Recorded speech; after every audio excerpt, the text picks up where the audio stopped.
Well, welcome back to another episode of the EPS podcast where everything's a primary source.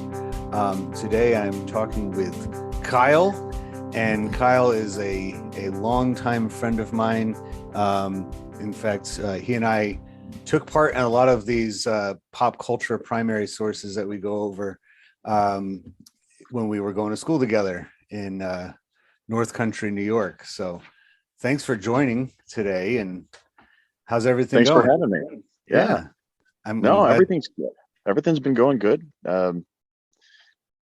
Just excited to kind of have a conversation, after the last year having conversations.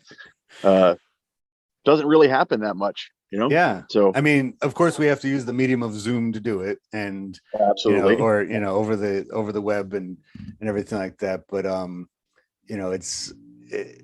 it is something that I think we're all missing a lot of, just being able to, shoot the breeze a little bit about things that interest us. And, of course, and then add one more, episode to the ever-growing podcast universe out there, just in case somebody wants to listen for, however long it takes us to talk about, in this case, the 1995 feature Mortal Kombat. Of all things that we can talk about, here it is, Mortal Kombat. And I mentioned to you this the other day when I was proposing this, and I said I've actually never seen this movie, but I wanted to choose it anyway because my mantra is that everything, movies, TV shows, printed work, everything can be looked at as a primary source. And this one is, and it tells you something about the time period in which it was made. So while I didn't see the movie, at least not in any significant, I didn't go to the movies to see it. I think I caught a few of it here and there, probably in like USA Network on a Sunday afternoon one time, since it came out. I of course remember the video game very well. Yes. And who can forget the iconic Mortal Kombat song? Yes. And I was actually going to say that I had to make that point of saying this is the movie we're going to talk about, because not the song. Easily you could say the song, which I don't think came independently from either of them. I think it was, thankfully it was like incorporated into the movie, but they had the song, they had, the soundtrack to go with it. I know they make toys in that time period. They also had cards, like trading cards and things like that. Yeah. I think they probably stopped at some point, didn't make a cereal. I don't think that would have gone over very well. No, but that would have been interesting. Yeah. Right. Like, well, you have to finish your bowl, if you finish it. Yeah. Finish it now. So, I learned something pretty interesting about this movie recently, in that, and actually not the movie, but the source material. So, the first question that you ask I ask when I go over a primary source is, what material is this made from? And for a movie, you're thinking to yourself, oh, well, film, and but the material is also like the intangible things, like ideas. And in this case is, of course, the video game. Yes. The very controversial videotape. Yeah, super violent. And I seeing it for the first time, it's almost like, where were you when, neither of us were alive when Neil Armstrong walked on the moon, but like, where were you during all these milestones? Like, where were you the first time you saw Mortal Kombat? Yeah. Where were you when NetherRealm's Mortal Kombat was in our arcades, because arcades were a huge thing when we were back then. And there would just be people gathered around these video game cabinets, playing a game that on the surface looked like other fighting games. But then when you won, boy, it came up, finish him. Yeah, it was crazy. You would tap a series of buttons and so the person on the screen would be violently killed. Yeah. And people were just kind of watching it like, oh, and it stood out in video games big time, because like you said, and there's other player versus player fighting games that came out before it, obviously, and were simultaneously popular. Street Fighter 2 being, the big competitor between the two. But it stood out in the arcade but if you were to throw it into, you know, a larger mainstream entertainment, you know, such as movies, it really didn't stand out in that in 1995 to have something full of so much, you know, gore and Goro, you know, but you know, it didn't stand out that much. But in the gaming world, which up until that point was dominated by things like Sonic the Hedgehog running really fast and Mario, right, or a racing game like Cruising USA racing or game. something like that. Oh yeah. You know, it's suddenly you have these. It was mesmerizing as a young person watching this, but oh, you know, what is this? And I remember just becoming fixated on it. So of course, um, of all the video games out there, this one kind of lent itself to a movie. But what I found out was interesting about this is that originally the creators of the Mortal Kombat video game wanted to call it Bloodsport because they were hoping to make a video game version of the 1980s Van Damme Movie. Bloodsport, which is Yeah. essentially the same storyline. And Yes. I find that very interesting, because then of course Van Damme stars in the competing movie with this Street Fighter that came out, I think, either a year before or a year after Mortal Kombat. Yeah, it was very close in time frame. Yeah. So and one was successful, one was not. yeah, we'll let people decide which one is which. I mean, I think both of them walked home with probably close to 6 Academy Awards each. You know, they were bracing at the last, you know, recipient of the night, you know, Best Picture, and you know, oh, is it going to be Mortal Kombat or Street Fighter 2 or, you know, Forrest Gump? You know, which I think Mortal Kombat, you know, edged them all out. But Yeah. so you know, what does that tell you, that a video game was able to inspire, you know, a movie? What does that tell you about 1990s America? Well, for me, I think there's a lot of things within the pop culture of that time that delved on a lot of controversy.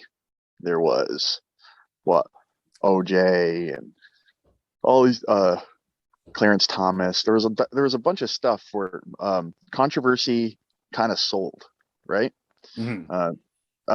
Jerry Springer. I don't know if that's too early for Jerry Springer. I don't know the dates Yeah. of the Springer show, but like I really felt like movie studios grabbed on this controversial subject of Mortal Kombat, which was having conversations in Congress and led to rating systems for video games and all these different things, and said, hey, this is another way that we can make money, because right now this is a hot name. Mm-hmm. And not everybody had video game systems in their homes, or you know, could go to arcades and play these things. A lot of people did, but what better way to reach a larger audience and make money off of intellectual property than making a movie? Yeah, because they know that, and I know for us, the mall that we went to, right around the corner from where Mortal Kombat was being featured as a video game, was the cinemas, you know, was the, you know, the movie theater. So in a lot of ways, you know, you're absolutely right about that. You know, you have all these controversial things on television, on the news, surrounding us, but the mall is where we get to partake in it. You know, that's, you know, you get to get your BK Big Fish, play Mortal Kombat, and then you know, not that BK Big Fish is controversial, but you know, be able to then just go right down and you know, just kind of be surrounded by it all the time. You know, there was no escaping, and people didn't really want to escape it either. But that's an excellent point about, you know, how, you know, why wouldn't they want to make a movie out of this? It'd be foolish for New Line Cinema, which, you know, they had their origins with the Nightmare on Elm Street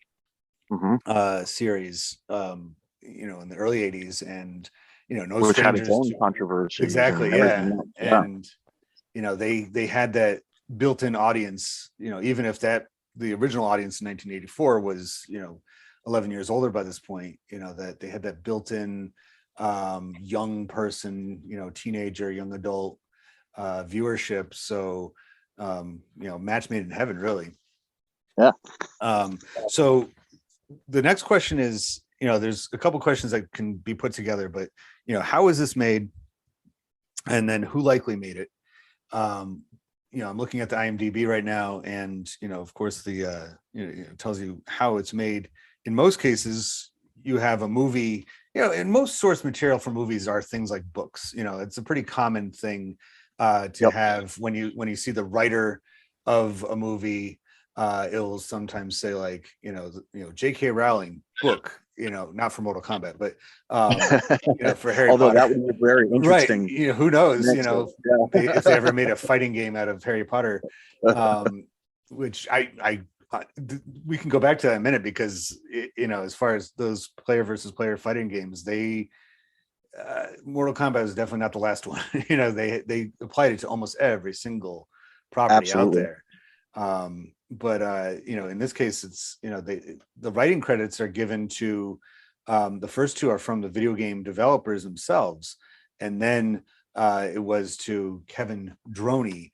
And so it was made by, you have scripts, you have this material, you go and you get these actors, Christopher Lambert being the biggest name of the cast. And it's funny because they gave, as silly as Mortal Kombat the movie is, they really gave a lot of a backstory to it.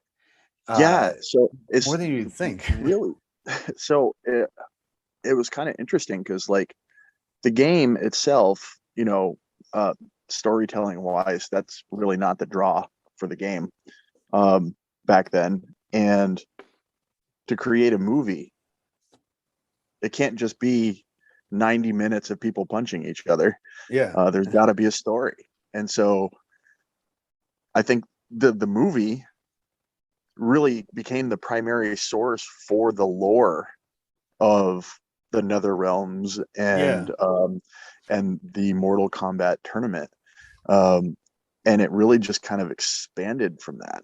I think even after the movie, they started doing comic books and, of course, fan fiction, and and then of course it led into other games, which after the first one really kind of started to develop a story after the movie.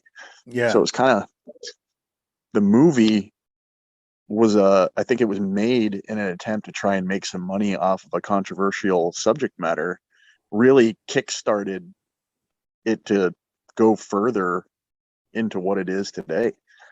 And there are, according to what I'm looking at here, there's like about a dozen other Mortal Kombat movies. Some went into the theater, others were direct to DVD, animated films, and I think a series, and HBO Max just this within the last 6 to 8 months released a new movie. In the same studio, and it's almost like, well, I mean, everything else. When I go with my son to the toy section of the store, I see not only just the same kind of properties, but actually the actual packaging from when you and I were kids.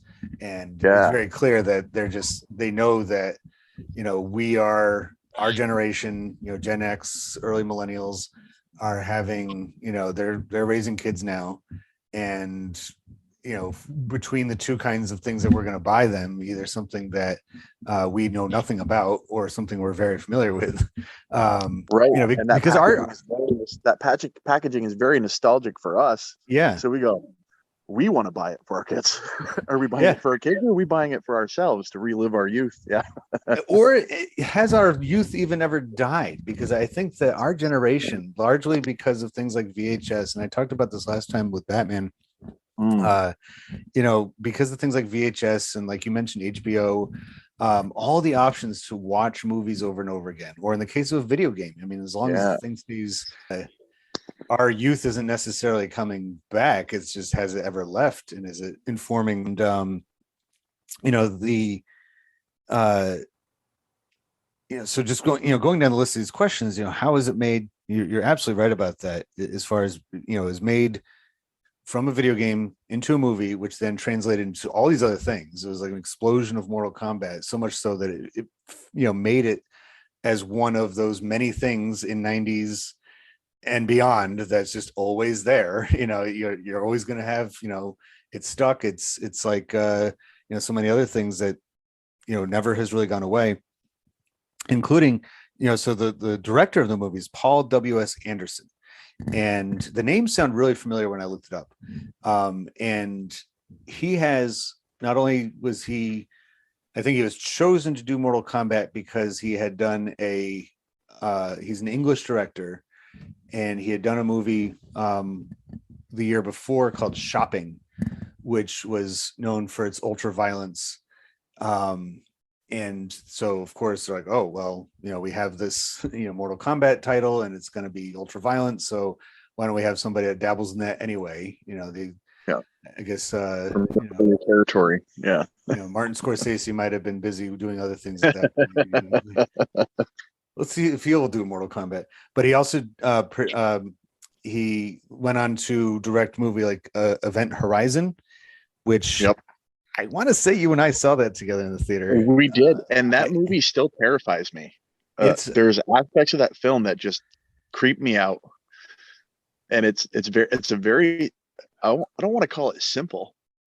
No, but I was confused through a lot of it, but in a good way. Like I was, I was glad they weren't explaining things to me. Yeah, the idea of that movie just shakes you sometimes. The possibility of deep space travel and ending up in hell. Yeah. Whoops. Not again. I mean, and visually it has a lot in common with, just the tones, the contrast, the saturation, color schemes. Yeah. You can tell that, this was his style. And then he went on to write another, he's given credit for writing Resident Evil Apocalypse. So another video game turned movie, and by the end of the 90s and into the early 2000s, video games had become very cinematic. And I'm wondering how much of an influence movies like this had on that. I used to sit and watch people, like when I was in college, I would just watch my friends play video games. And I'm like, I was perfectly content just watching, not playing, because I was like, well, it's basically like watching a movie, really. All these. Yeah. That really kind of brings me back to old school BioWare and their Mass Effect games and the Knights of the Old Republic games and Jade Empire, where the gameplay was fun, but it was really more about story, decision making, how that affects the game moving forward. And so I think story really becomes important. And I think that I don't give it credit, but it might very well be because of, what happened with Mortal Kombat, where a movie pushes a subject matter forward into the future just by adding storytelling. It's pretty incredible what that can do. And so, and I could be wrong about this, but it seems like the controversy over the video game really petered out by the time that the movie came out. It was almost like those who were trying to fight it, just kind of said, all right, well, it's now just part of the, the ether, it's like, it's part of the atmosphere now. It's just, all right, it's here. And because the movie didn't really, because like I said before, it just kind of fit in with all the other violent movies of the time period. But its effect, therefore, what you're saying is that, it went on to really up the ante as far as expectations on the video game console, back at its home base of saying, all right, now you actually have to have more to it than just, a blue hedgehog running around in circles, and, he has to do something more. And then, but it's true because even talking about Sonic the Hedgehog, like it started off as just the blue hedgehog running around collecting rings, and at the end of a level, you fight some dude riding around in a robot. And then now Sonic the Hedgehog is like storytelling and RPG elements. And they made a movie out of that. They make movies out of that. So it's was the Mortal Kombat movie super successful? I don't think that, as you jokingly said, it was going to win any Oscars, No. but it certainly did set a precedent, for the viewer of what a video game movie could be. Yeah. And almost like, because I feel like even if you weren't a vocal supporter of the game, by saying that you know, I'll defend Mortal Kombat, you know, up and down. I think people in our age group really just were like, hey, what's the big deal? Like we, you know, we like this game. It's fun. It's cool, you know. And so this was almost like the another merit badge, to prove that it wasn't just a shock value, flash in the pan Right. type event. Yeah. That, you know, they're like, well, you know, this has the goods enough to make a movie out of it, and a song, and you know, all in And a song. And a and a song, song. and you know, all the other merchandise. That it's not just a you know, because if somebody knew nothing of the game and just looked at the cover art of, you know, with the dragon, and you know, saw Yeah. Mortal Kombat, it could stand on its own, you know, as a martial arts movie. You know, it's not Yeah. that crazy to imagine, especially considering it started out as it Blood was going sport. to be, you know, a video Yeah. game of an actual martial arts movie. So I think we've already answered this question about why did they make it. You know, I think we've answered that up and down. Yeah. And you know, but we can use this time to talk about, you know, what inspired them to make it and what that tells you about the 1990s America. In that, you know, overall it was a time of good economic prosperity. There was you know, people had a little bit more extra money to spend on things. And you know, I used to see, you know, 25 cents of that money up on the window of the Mortal Kombat video game. I remember I never understood Oh yeah, no, the that meant etiquette, that you but were up next. That meant you and were up but next. You were saving your turn in line. yeah, but I'm like, how do you differentiate between the quarters? Like, how do you? I never understood the etiquette behind it. I was like, okay, so, but yeah, we, you know, people, you know, so I was like 14 when this movie came out. You know, not really old enough to have like a full time, you know, obviously not a full time job, but or even a part time job. Really, I was delivering newspapers. You know, made a little extra Yep. money here and I there. did that too. Yep. You remember, yeah, same paper too. And you know, so you'd have enough in your pocket to go and buy a CD at you know, we didn't have FYE, it was something else before that, but you know, that store. Yeah. Oh God, what was the name of that store? Because there That was, long dead store. yeah, Saturday Matinee was Saturday one, matinee. but Yes. then they combined with the music store and it became FYE. Yep. uh and you know, so you'd have enough money to buy that, maybe some fast food. And again, the mall was it. That's where you went. You just went to the Yeah. mall. You know, we didn't go into town for any of that stuff. And I think that was just kind of that was 90s America, especially for young people. It was, you know, we The would mall. kind of, Yeah. you know, the mall was like the physical manifestation of cable television. And you know, you'd get your instructions from MTV, and MTV, you know, wasn't limited to just music. Definitely not by 1995. They were involved No, in everything. remote control and all these different. Yeah. MTV Sports. They had a promotion earlier in the decade with Sega for where they're going to crown the world champion Sonic the Hedgehog player as a Yep. promotion for Sonic 3. They were doing, you know, MTV Movie Awards. I mean, like, they were the kings Yeah. of pop culture. And you know, I used to, when I'd get home from school I as a think teenager. MTV probably could have taken some pointers from Mortal Kombat at this point. How do you mean, like, just as far as? MTV is just uh, disappeared as a pop culture leader. Right. Oh, I see. Yeah. In 2021. You're right. And you know, and I had a realization the other day, why and when that happened, almost the exact moment, that somewhere around 2005, 2006, they actually offered Facebook, Mark Zuckerberg, they offered him $1.5 billion to buy Facebook. That MTV was going to own it if they, you know, outright. And he turned them down. You know, he said, you know, I think I can, it's worth more than that. And I feel like in that moment, MTV's, by that point, waning dominance of being the hub of popular culture expired. That was it.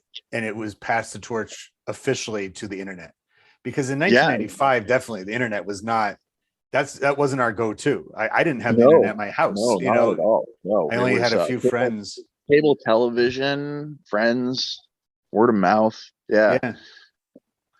It's funny because you bring that up, and it reminds me of Blockbuster. Yeah. And Netflix. Because Blockbuster was king back then. And Netflix was this I don't know what kind of audience you have on your podcast here, Eric, but people don't always realize that Netflix and chill used to take 3 to 4 business days in the mail. My first go around to get your DVDs. Your DVDs and stuff came in the mail. There was no quick, easy way to stream things. And Netflix, when they started out, they said, hey, they went to Blockbuster and they said, hey, we're willing to sell you our company. And Blockbuster laughed them out of the boardroom. That's right. And they didn't see the vision for the future. Yep. And now there's no more Blockbuster. And that's so but funny. Netflix is huge. Yeah, because they took the they must have either guessed right or saw something that nobody else did. And that's, I guess, something I should also bring up about the time period is that the 90s, and I mentioned this because the movie I did for the last episode was from 1989, which in a lot of ways is the last decade of the 20th century. The 90s were getting ready for the next one, because and I remember hearing a lot, whether it be in school or just kind of out there, people being like, well, it's the 90s, so act accordingly, like we're 90s kids, you didn't hear that really before that time period.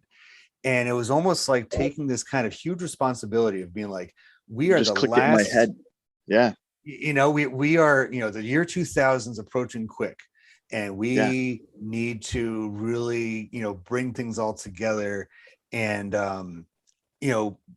we better look the part too. We got to be futuristic. We got to be edgy. We got to be, I remember. So your comment, the 90s, this is the 90s, man. Like, it brings me back to that Suburban Commando movie with Hulk Hogan. Yes. I'm so glad you brought that up. I just remember the ad. He's like, what are you going to do? Beat me up? And this big burly dude's like, no, man, this is the 90s. I'm going to sue you. Exactly. Everyone was so acutely aware of the time period. Like, you don't hear that as much. I mean, I guess if we really look closely into movies and TV shows from the 80s and the 70s, you might hear it. Maybe, I think the 80s is probably the earliest that you'd hear that kind of thing.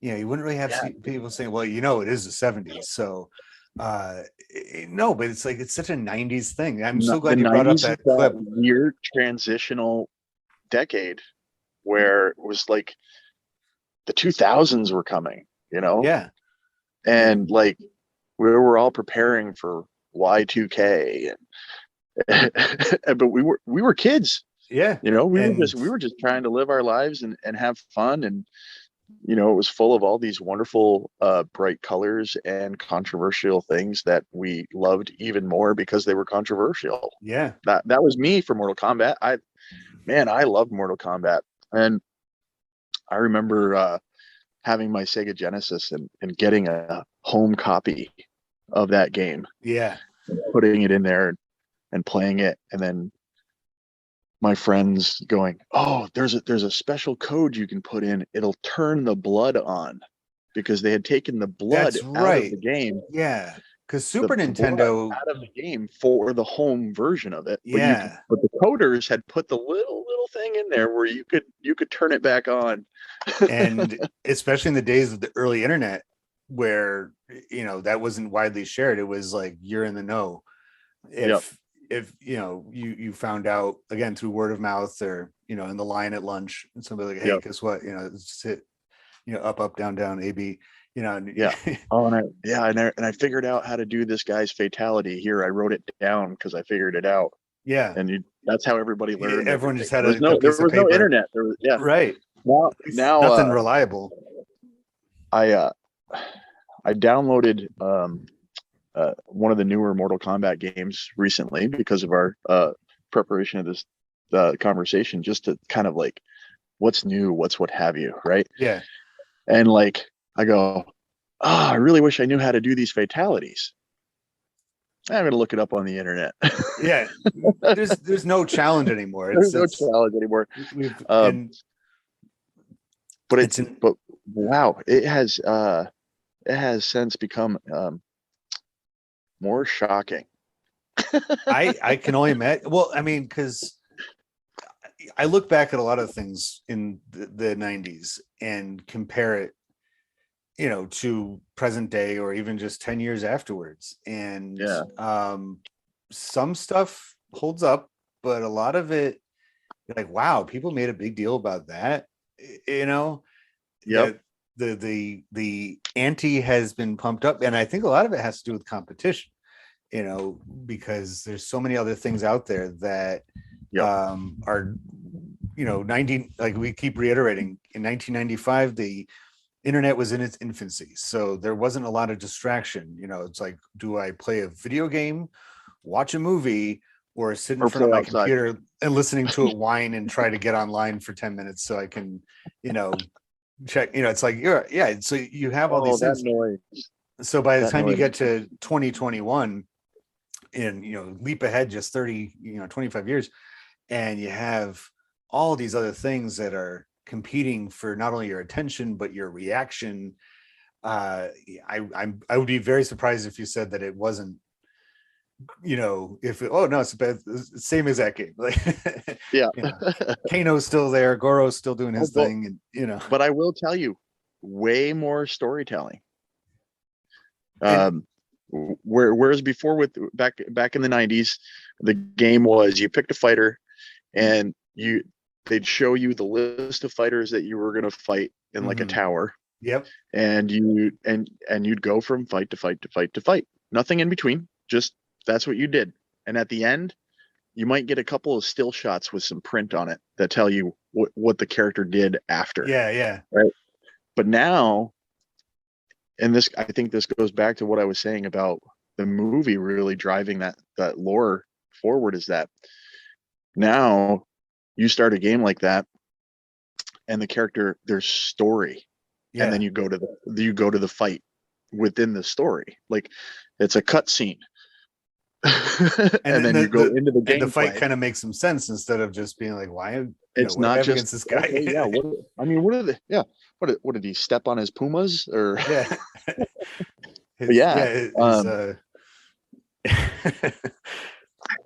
Don't stuff my Pumas. Yeah, this is 1994, man.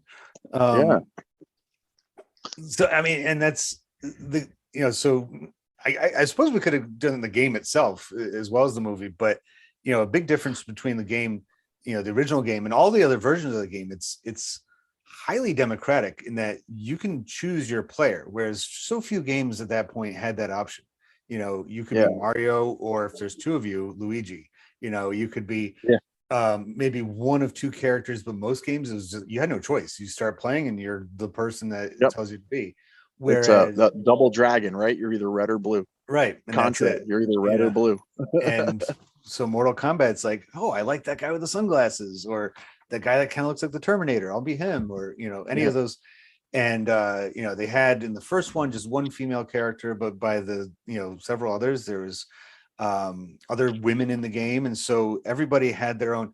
But movies take away from that a bit, and I'm curious if that, not that they could have had a choose your own adventure movie at that time, especially not in the theater. I think at that time, because they do stuff like that. Adventure books, I mean, those were huge back then too. So it's funny how all these things just kind of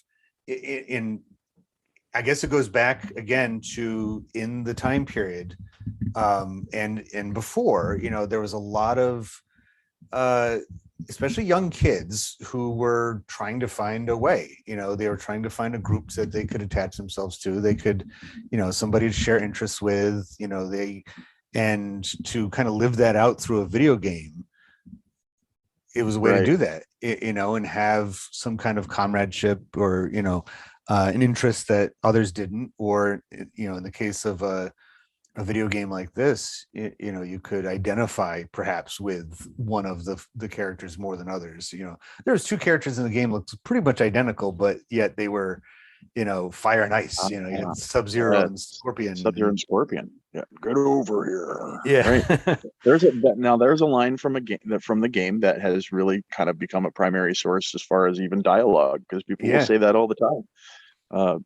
Even people that aren't avid Mortal Kombat players or might not know anything about it. They're aware of it. They're aware of that phrase and they use it and it's found its way into our language as like a lexicon of all its own. Yeah.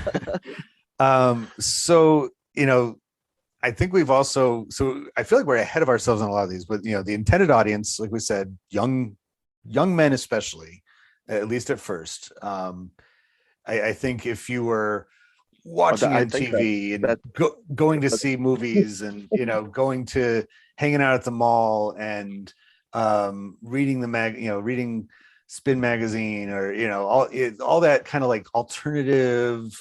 I remember thinking it was kind of cool because I watched kung fu movies. I'm like, I'm and you saw a lot of that kind of stuff. Is alternative kind of stuff. Like it wasn't the mainstream. And so, that was definitely the audience that the movie was made for, fans of the game. Again, I don't think too many people would be like, what is this Mortal Kombat thing all about? Let me go see this movie and, find out. Before I play the game, I like a very specific target audience. Yes. Yeah. Like they were like, these kids have money and they're going to spend it. So, let's give them everything we can. And, giving them that. So the next question is, what ideas or behavior does this convey? So I want to just read the synopsis of this movie, and I have some ideas about this. Let me see if it works for you. So based on the popular video game of the same name, Mortal Kombat tells the story of an ancient tournament where the best of different realms fight each other. The goal, 10 wins to be able to legally invade the losing realm. Outworld has so far collected 9 wins against Earthrealm, so it's up to Lord Raiden and his fighters to stop Outworld from reaching the final victory. So I read that, and I think about so many movies from that era and other eras where at stake is not just like a person's property or a city or even a nation. In this case, it's the entire earth is at stake. Think about, the following year in movies, you had Independence Day, where once again, the entire globe is under the exact same threat simultaneously, and we have to unite to fight against a common thing. So the first thing that mentions my mind is that in 1990s America, one of the big things that was, kind of just an accepted part of life was, global warming. Recycle, reduce, reuse, recycle. Make sure you throw your glass in this container and your plastic in that container. Don't litter. Don't Captain pollute. Planet. Exactly, Captain Planet and the Planeteers, and that is our responsibility. To fight against these kinds of outward threats. So with Independence Day, it's they never really explain, at least in the original movie, who these aliens are, where they came from, and really it doesn't matter. It's they're threatening the planet and they're going to destroy it unless we do something about it, to fight back. And then so once again, here's these Earth Realm fighters, which in the video game, Lord Raiden was just one of the guys. He wasn't I don't know if at the ending part, kind of like in American Graffiti, like they give him his what happened afterwards, but Lord Raiden in the game was just one of several selections, but in the movie they give him a much bigger role. And here's this lightning god that can shoot lightning out, and kind of like a storm, or I can't help but think that there is, even if they weren't intentionally doing that the reason why they came up with such high stakes because Bloodsport had nothing to do with that. Bloodsport is like this underground fighting tournament that if you win, you're the champ. And that's it. Yeah. So what You're do you the think? toughest. Do you think I'm off the mark with that one, or do you think it's? I think, man. So like, I think we discussed like the game when it came out. There wasn't really a story, right? Yeah. The story was, this is a tournament, and that's because, like you said, the creators wanted it to be like Bloodsport. We just said Bloodsport was just, hey, you win this, you're the toughest guy on the planet, you're good to go. But Hollywood needs there to be some kind of risk, right? Mm-hmm. Risk reward winning, right? Like, I think even going back to the 80s and saying, with the Terminator movies, or even in the 90s, Terminator 2, right? Mm-hmm. Come with me if you want to live, right? I'm going to save you, because if I don't save you, the world is going to end as we know it. And now we have Raiden coming in, collecting his fighters. Come with me, fight this tournament, or else we're all going to die. Yeah. So it kind of that translates into the Hollywood norm that brought people to the movies. Yeah. Yeah. No, I mean, it's absolutely accurate that, you can't, you're not going to, but it's funny that they even decided to go that far with such a built-in audience, that, right. that when they go back home to play their Sega Genesis, they're like, man, I didn't realize, how much I was responsible for here. What did this movie ended up? What was the rating on this back in the day? Did it end up with a PG-13 rating? Let me check, because I think, yep, PG-13. So they must have toned down enough of the violence in the movie. You got to get people in the seats, right? But you have to remember, so like we're talking about a target audience of kids ages 10 to 16, right? Mm-hmm. And we're making this for them, but there's going to be some people that are bringing these kids to the movies, their parents. Yeah. And so maybe that added story was put in there for them. It's kind of like when we take our kids to Disney movies and stuff, there's always those hidden jokes in there, right? Mm-hmm. Those references that those aren't for the kids. They make the kids laugh, but they don't know why they're laughing. And we sit back and go, this is great. And I'm enjoying this now too. I think about the last Frozen movie that we brought the kids to, Frozen 2. There's a scene where the guys, I think Kristoff is singing in the woods, lost in the woods, and it's this incredibly great 80s hair band rock ballad song. And I'm going, yes, this speaks to me as an older adult. And the kids are like, whatever. It's a horrible song. No, it's great. It's really like, I want to see when they come, the next part with, Yeah. They're not. So maybe that's added. I mean, making Lord Raiden the defender of Earth and having this plot line of all or nothing, destroy the planet or win it all, really kind of spoke to maybe not the target audience, but part of the audience that was going to be there to keep people coming and get maybe even make the target audience larger for future stuff. Like, well, telling their friends, like, it's not that bad.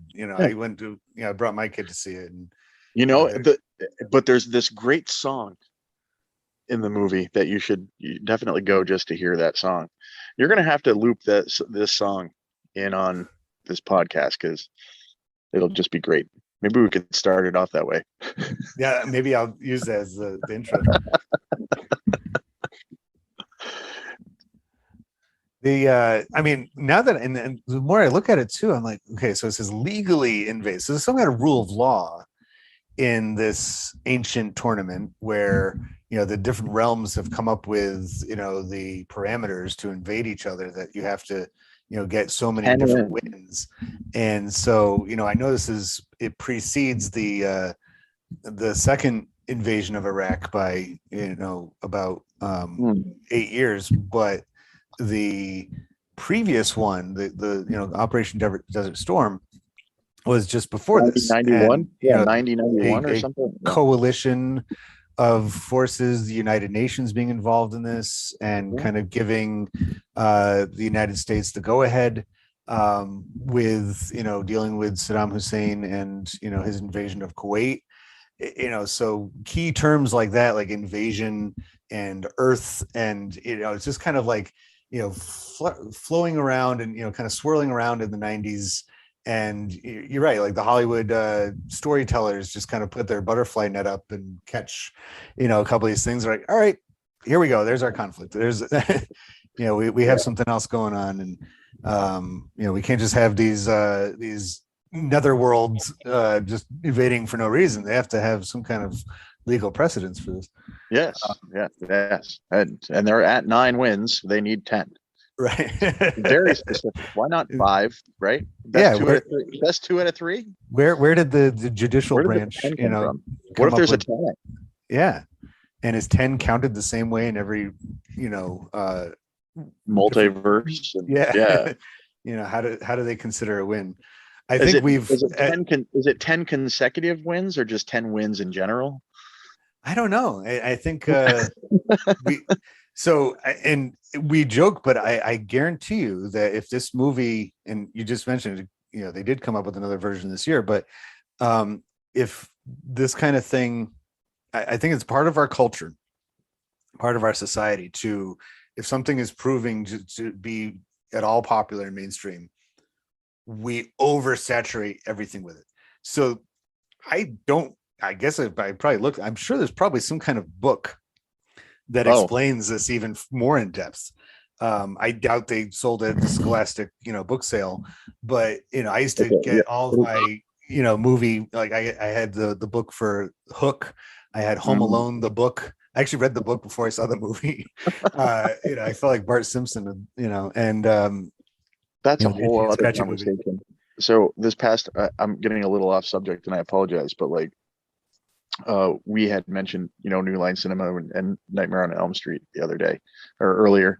And I watched it the other day again, for the first time. And that end of that movie, not to give it away, spoilers if you haven't seen a movie that's well over 30 years old. The end of that movie is very much the template for Home Alone, where she's trying to bring him into the house and trap him, and with all these traps and tricks. And I'm watching it and I'm going, how did I not recognize this? That Kevin McAllister is this young girl who's being chased by a demon. And she's trapping him with all these little tricks and fire hoses and everything else. That's a great point. And that's a solid 6 years before, you know, Home Alone came out. But essentially it's the same generation of kids though that they're speaking to, and it's like the latchkey kid, you know, nobody's listening to me, nobody believes me, I'm telling you what happened, and, you know, well, I guess I got to solve this problem myself. You know, mom and dad are either not here or they're not, if they are, they're not interested in what I have to say. And the exact same thing happens, you know. We're recording this, by the way, in November, and it's not yet Thanksgiving, but my family kind of broke our no Home Alone viewing until Thanksgiving rule the other day, because we had an early Thanksgiving at our house, and so we're like, all right, Home Alone, got to put that on. And every time I watch it, you know, not only do I love it, but I think the same thing. I'm like, this is completely for the generation that grew up in that time, that, you know, his parents are busy, you know, both working parents. They both have, you know, all these, you know, the movie starts out with the mom on the phone talking and you know, hardly paying half attention to Kevin, and, you know, same thing with the dad. And, you know, you get the sense that, you know, he's one of several kids, so he's easily going to be forgotten about, and he does get forgotten about. But on a day-to-day realistic basis, for, you know, people our age growing up in that time, you know, because of some of the we took care of ourselves. Yeah, the economy of the time period, you know, it was such that in order to make ends meet, you know, a lot of times parents had to work 2 jobs or have each a job, and so it wasn't a stay-at-home parent to come home to, and so you did have to fend for yourself, you know, thankfully not to that degree, but There was so always empty. There was always paint cans around, though. Paint cans. So we yeah, we could have taken care of anything that came our way. just tie it up. And if paint cans had showed up in Mortal Kombat, I think people would have walked out of the theater like, not this again. We did this a couple years ago. We just did this. Yep. Is that no? All we're doing is paint cans. Johnny Cage and his paint cans.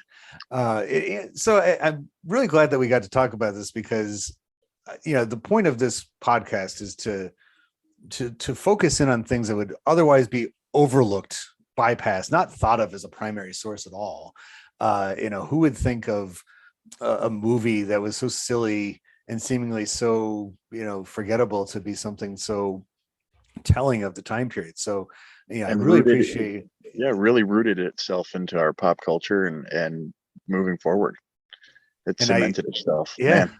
And future generations will be looking back at the time when the mythology of Mortal Kombat began and envying us for living in that era of we not only be able to play it in its original format, but also to go see it in the theater for the very first time. It's funny to imagine what future generations will think about this, but if they stumble across that or this podcast, they'll have a great time of looking at the insights. So I really appreciate you taking the time to talk about this. And I had a blast. Thanks for having me.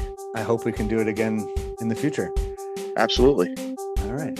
So thanks for joining us, everybody, on the EPS podcast, where everything, including the Mortal Kombat 1995 movie, is a primary source. And that's it.